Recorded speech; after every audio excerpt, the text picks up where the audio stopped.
Hello বন্ধুরা, বাঙালি মেয়ে পূজার আর একটি নতুন ব্লগে তোমাদেরকে অনেক অনেক ভালোবাসা জানিয়ে চলে এলাম আমি পূজা আবার একটা নতুন ব্লগ নিয়ে। সরস্বতী আমাকে দিয়ে কি কি করালো সেটা তোমরা দেখতে থাকো।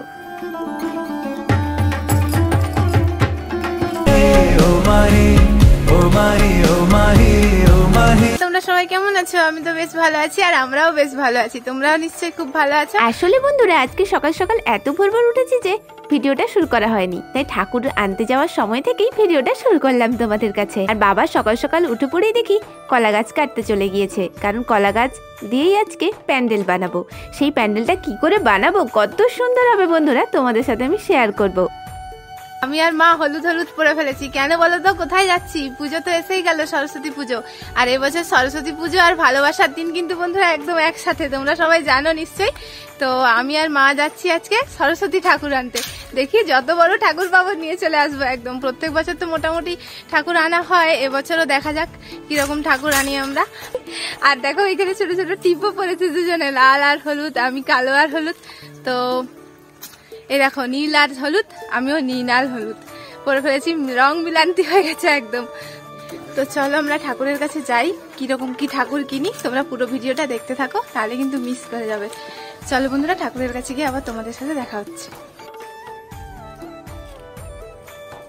জানো বন্ধুরা, বাবা সাইকেলে করে কোথাও গেলে আমরা দুজনে আকাশ পাতাল সুখের দুঃখের গল্প করতে থাকি। আর গ্রামের রাস্তা থেকে এভাবে গল্প করতে করতে ফুরফুরে বাতাস খেতে চলে এলাম ঠাকুরের কাছে। দেখো এখানে কত সরস্বতী ঠাকুর, কতগুলো রেডি করা হচ্ছে আর কতগুলো ঠাকুর প্রায় ফিনিশিং হয়ে এসেছে। এখানে দেখো বন্ধুরা কি সুন্দর সরস্বতীর মুখখানা, পুরো যেন মায়ের মতো কোমল নরম সুন্দর। আর আমি সরস্বতী ঠাকুরগুলো দেখছিলাম যে কোনটা নেওয়া যায়। আর এই ঠাকুরের মুখখানা এত সুন্দর যে তোমাদেরকে আর না দেখিয়ে পারলাম না। এই ঠাকুরটা পুরোপুরি মাটির। আর তারপরে চলে এলাম মায়ের কাছে। মা দেখলাম যে ঠাকুরের কাছে দাঁড়িয়ে আছে, আর একটা দিদার সাথে কথা বলছিলাম।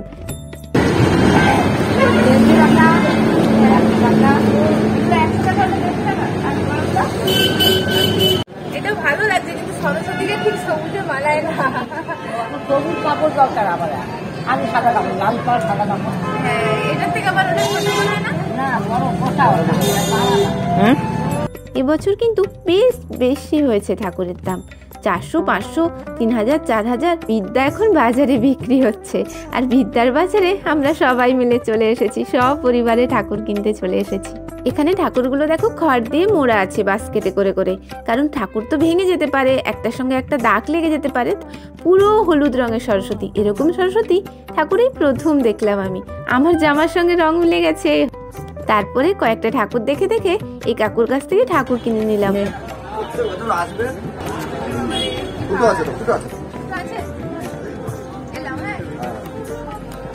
অনেক দাম বেড়েছে এবছর বন্ধুরা ঠাকুরের। ঠাকুর নিয়ে চলে এলাম মাটির দোকানের কাছে। মা মাটির জিনিসগুলো দেখছিল কোনটা কি নেওয়া যায় ঠাকুর পুজোর জন্য। তারপরে চলে এলাম দর্শকর্মা দোকানের কাছে, দেখছিলাম কোন মালাটা ঠাকুরের গলায় ঠিকঠাক হবে।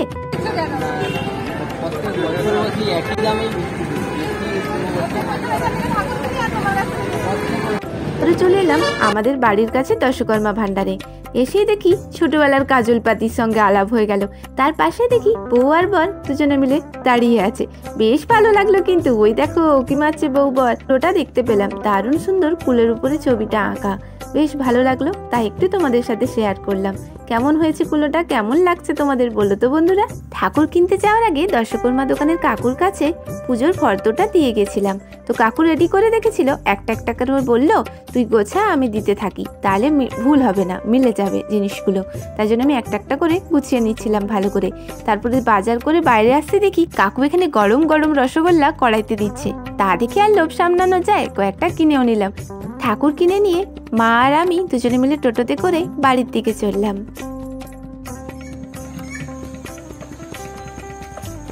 দেখো বন্ধুরা সরস্বতী নিয়ে চলে এলাম বাড়িতে।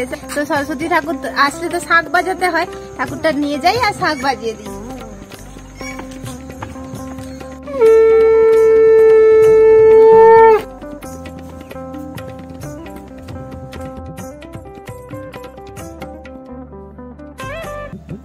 জানো বন্ধুরা, ভালোবাসার দিন চলছে বলে একটা একটা গোলাপের পিস 50 টাকা, কিন্তু শখের দাম যে লাখ টাকা, তাই কিনে নিয়ে চলে এলাম এই গোলাপগুলো। চলো বন্ধুরা, আমি আজকে প্যান্ডেল করব, ইভেন নিজে হাতে সব কিছু আমি নিজে করব। তোমরা কিন্তু অবশ্যই প্যান্ডেলটা দেখো আমি কত সুন্দর করে করি। এই ছোট্টখাট্ট প্যান্ডেল বানাতে বানাতে তোমাদের সাথে সরস্বতী ঠাকুর নিয়ে কিছু কথা বলি। শ্রী পঞ্চমীর দিন সকালেই সরস্বতী পূজা করা হয়। সরস্বতী পূজা সাধারণত পুজোর নিয়ম অনুসারেই করা হয়, তবে এই পুজোর বিশেষ কয়েকটি উপাচার বা সামগ্রীর কিন্তু প্রয়োজন হয়। যেমন কি বলো তো? আবির, আমের মুকুট, আর সব থেকে বেশি যেটা দরকার পলাশ ফুল, কালির দোয়াত। সেই দিনগুলো যেন কোথায় হারিয়ে যাচ্ছে, কিন্তু এখনও আমি বাড়িতে পুজো করি বেশ মজা করে, কিন্তু সব কিছুই নিজে হাতে করি মায়ের সহযোগিতায়। পুজোর দিন বাসন্তী রঙের গাঁদা ফুলেরও প্রয়োজন হয়। লোকাচার অনুসারে ছাত্রছাত্রীরা পূজার আগেই কুল ভক্ষণ করতে পারে না, কিন্তু ওই যে বলে না কথা অনুযায়ী, কুল সরস্বতী পুজোর আগে খেলে নাকি বিদ্যা থাকে না। তাই জন্য অনেক বাচ্চা কাচ্চারা কিন্তু সরস্বতী পুজোর আগে, আমরাও কিন্তু কুল খেতাম না বন্ধুরা। তোমাদের সাথে কথা বলতে বলতে আমার প্রায় প্যান্ডেলটা হয়েই গেল ছোট্টখাট্ট ভাবে। কেমন হয়েছে প্যান্ডেলটা অবশ্যই কিন্তু কমেন্ট করে। উপরে একটা চাঁদোয়া দিয়ে দিলাম আমার ওড়না দিয়ে, আর এইটা ঝুলিয়ে দিলাম। তারপরে দেখো হাঁড়িগুলো পাশে বসিয়েছিলাম, তাতে একটু কালার করছিলাম আর তোমাদের সাথেও শেয়ার করলাম হাঁড়িগুলোর রং করতে কিরকম লাগছে বন্ধুরা, তোমরা কিন্তু জানিও। শেষ পর্যন্ত সরস্বতী ঠাকুরের জন্য বানানো ছোট্টখাট্ট প্যান্ডেলটা কেমন হয়েছে বন্ধুরা, আমাকে কিন্তু অবশ্যই জানিও।